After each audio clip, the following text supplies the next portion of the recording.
Hello， 各位姐妹、各位朋友、各位父老乡亲们，大家晚上好呀。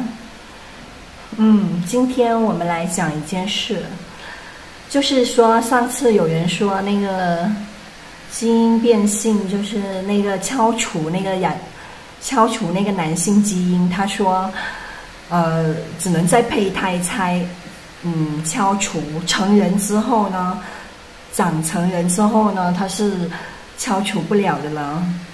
他就是这样说，就是要很大的那个工程了。但是我也不是什么生物学家，所以我也不清楚这个事啊。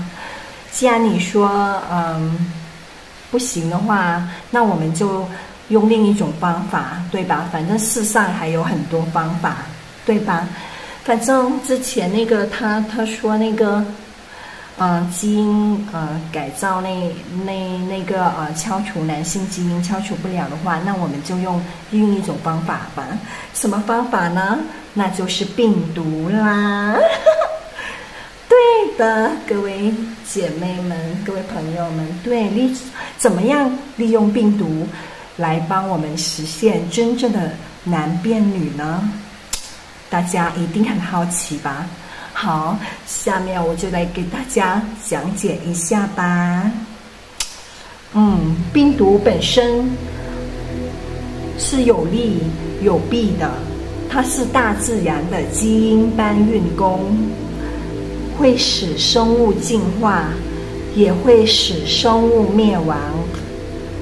只要利用得好，它就是医学的好帮手。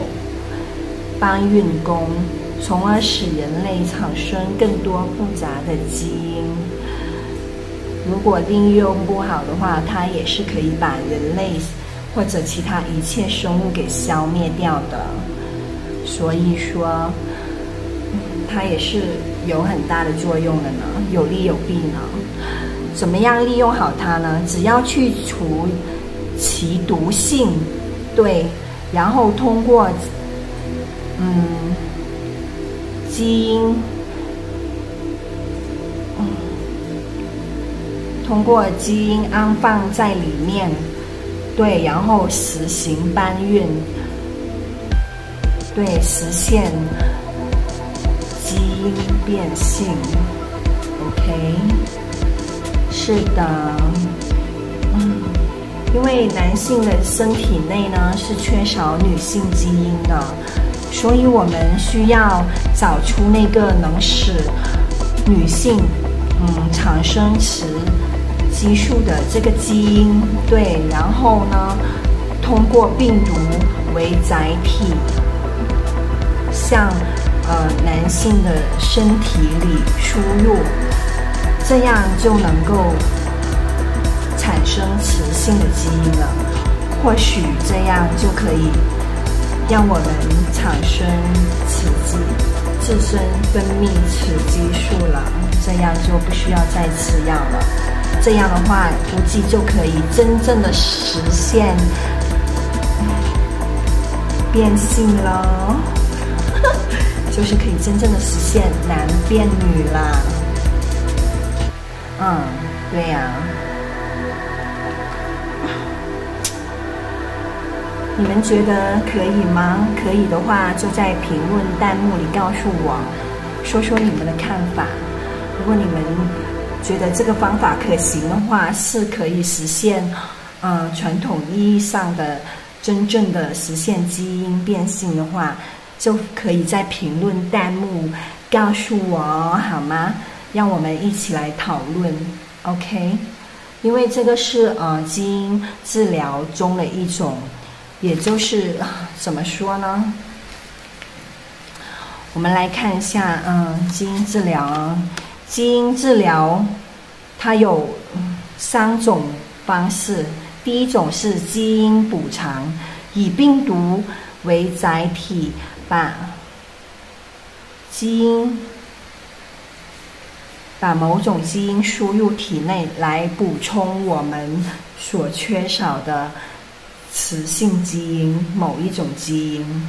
然后基因治疗的第二个方法就是说基因编辑。什么叫基因编辑呢？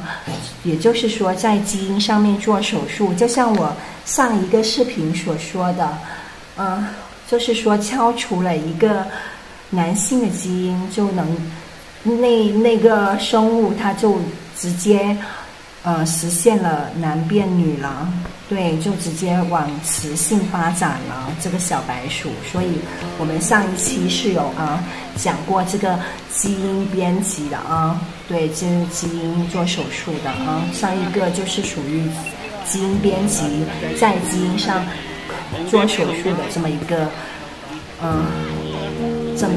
这么一个方式。对，它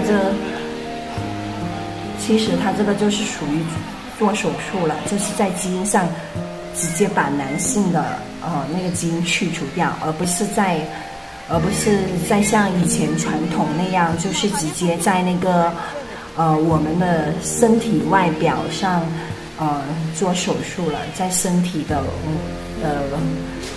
就是外囊上，它只是一个身体的躯壳，而不是在那个躯壳，而不是在那个